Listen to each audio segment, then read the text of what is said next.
Hey Germ readers, and welcome to our first discussion for Melissa Gray's The Girl at Midnight. The first step begins with you. Try something different, something new. You decide in spite of fear. You start now, you start here. Before we get started, just a couple of things. I don't think that I necessarily have to say this, but I think they're just good reminders. If you've read ahead, that's totally fine, but just do be conscious of those of us who haven't read ahead yet.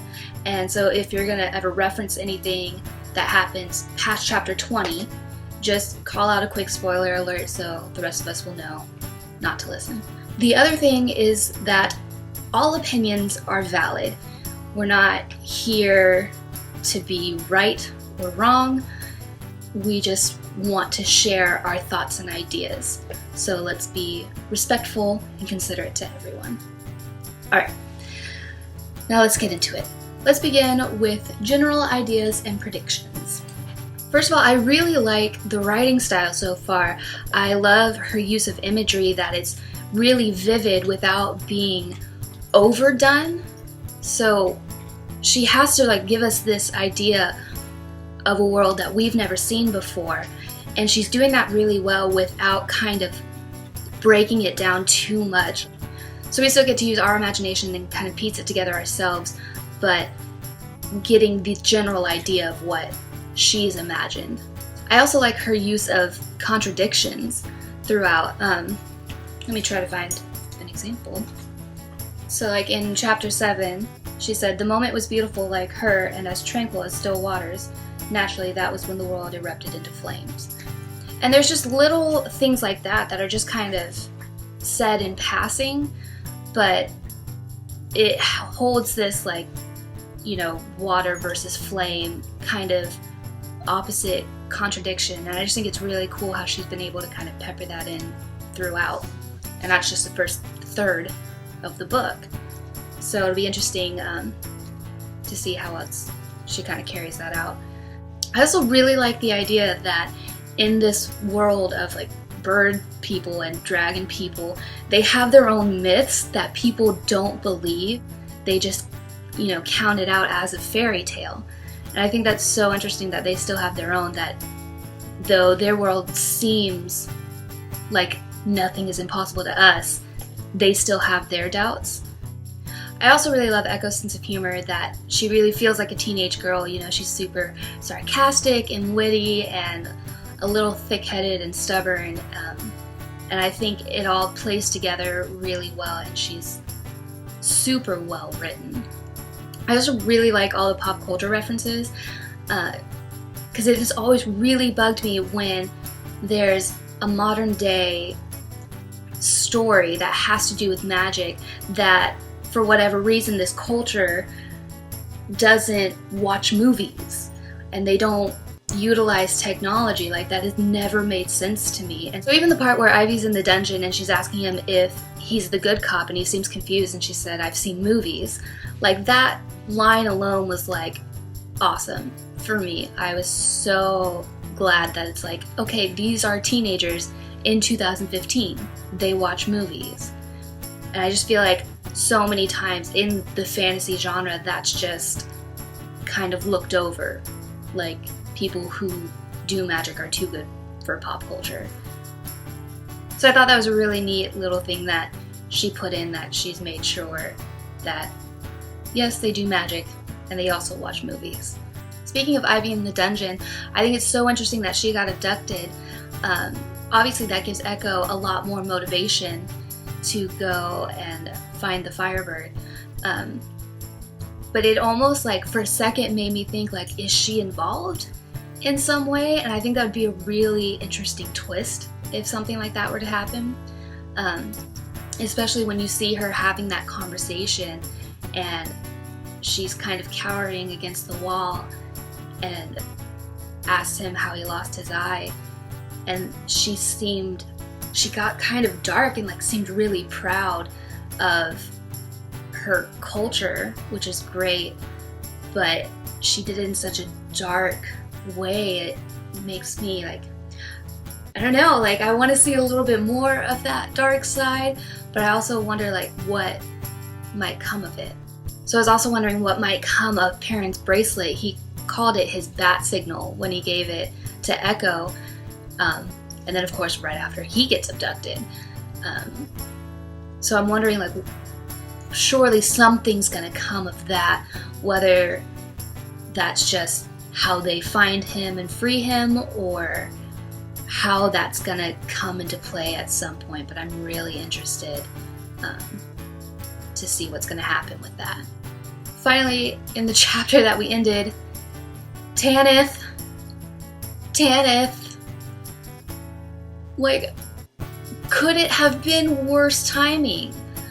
I mean, clearly for her, she's been waiting like centuries to dethrone her brother, to take his seat, but I don't even know like what's gonna happen with that. It's gonna be really interesting, and it actually might give Caius a little more freedom in his wanting to go on this personal endeavor. So I don't know, it's gonna be really interesting. I feel like there could certainly be a mutiny of sorts, like a coup, because it doesn't seem like she's gonna be a great leader, and I think that the Drakharan are gonna see that. So now let's move on to our discussion questions. Names hold power within the Avicen culture. What do you think is the significance of echoes? I really love that the Avicen children choose their own names, because your name is such a huge part of your identity. You know, I've always believed that names really do hold power. It struck me as interesting right from the get-go that she chose Echo as her name, and why that name. I was thinking about all the names we knew, like Ivy and Ruby and Flint. What was the little girl's name? Daisy. Her name was Daisy. So I don't know, they all seemed like they're all very simplistic names, and Echo really does stand out from that, like, regardless of the fact, or I guess aiding to the fact that she's a human among them. And I think it's really interesting that that name stuck out to her, because she's a thief, honestly. Like, she is very stealthy, and she moves in this in-between world. And so I think that she's kind of an echo of herself, you know, even an echo of the human race, of who she used to be. She kind of moves without being noticed. People aren't really seeing her, they're seeing the echo. So our second question, what do you think of the way romance is handled in the book through Echo and Rowan? I will be completely honest with you, I am probably the least romantic person, and honestly, when I read young adult novels, when suddenly there's this earth-changing, life-changing romance that pops up, it can really disintegrate the entire story for me. That being said, I don't hate this romance, which is a pretty big compliment from me.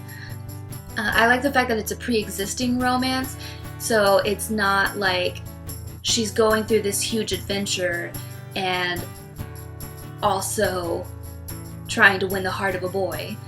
You know, it's that they grew up together and they've been dating now for a couple months. And I think it's written well. It feels like a real teenage relationship. Like, you get butterflies around your crush, and it's kind of awkward, and your friends are still kind of learning how to deal with the two of you together. Like, that's what it's like. And so I appreciate that aspect of it, not because I do think a lot of young adult novels tend to mature their teenage relationships, and it gets to be, it's written as this kind of extreme version of a relationship, like really exaggerated what a real relationship would be like. And so I think the author, Melissa Gray, has done really well with that, at least by my standards, which, you know, could be completely different from your standards or anyone else's. But I really appreciate the way that it's been written. Oh, even, I think it was chapter 16, when Echo is in the dungeon and Rowan comes to see her and he's talking to her and kind of coaxes her into telling him what she's up to, that she's going to search for the Firebird. And the whole time I was reading it, I was literally audibly groaning. I thought for sure he was going to betray her and go tell Altair? I think that's his name. Every time I read it as Alistair and then have to correct myself. So Altair, the general, and Ruby. I thought for sure he was gonna go tell them what she was up to. I thought his loyalty was gonna lie with the army. But when he said, okay, I just had to make sure it was worth it, and gives her a backpack and springs her, like, it completely solidified the romance for me. It made it all completely worth it, and I'm definitely okay with Rowan. It depends on how he is in the rest of the book, but I might even be a fan. So our final question: if you could harness the power of the Firebird, what would you do? If I had the power of the Firebird, I'd like to think that I'd do something really noble with it. I'd like to think that I would ask for something like to eradicate world hunger. But if you'll remember, towards the beginning when the Allah is talking about the Firebird, she says it's neither good nor evil. It'll do something great, but great doesn't necessarily mean good. So it makes me think of it as kind of a genie's wish.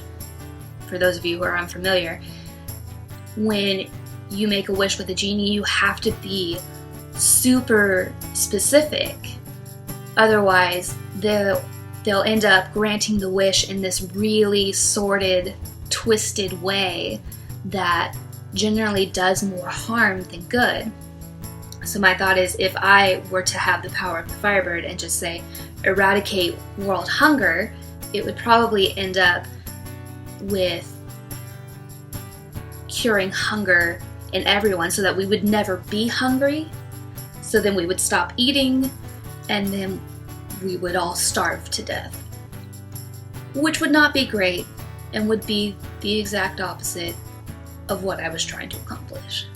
I would have to be really specific in the way that I answer that question. So honestly, not sure that I would want to be responsible with that power, but it's an interesting thought. I'm really curious to see what happens with the Firebird, because everyone looking for it wants to end the war. So I'm really curious to see as to how they would carry that out, because no one has made any mention of how they would use it once they find it. So I think it's a really interesting thought. I'm curious to see what their plans are. So those are our questions. I can't wait to see everyone's answers, and by all means, if these spur on your own questions, ask. I would love to see what you guys are thinking about while you are reading, and if you have any other questions, I'll answer them if no one else will, but I'm sure other people will.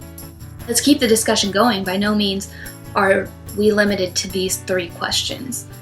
So don't forget, we'll be meeting back here June 20th, having read chapters 21 through 40, and we will have more questions then, and we'll have a ton more to talk about, because things are going to happen during these chapters for sure. They have to, because so much has already happened in the first 20 chapters. If you guys got the uppercase box that have the little post-it notes, I hope that you're actually going on the site and looking at those, because there's like a little miniature story that the author wrote just for uppercase. They have little open-ended questions as well. So definitely get involved with those, because it's a lot of fun to do that as well. And that's all I have for this check-in. Again, I can't wait to hear from you guys and see what you've thought. I will see you in 10 days on the 20th, and we will have a ton more to talk about. See you then. Bye. Reach out and find your voice. Make a change, make a choice.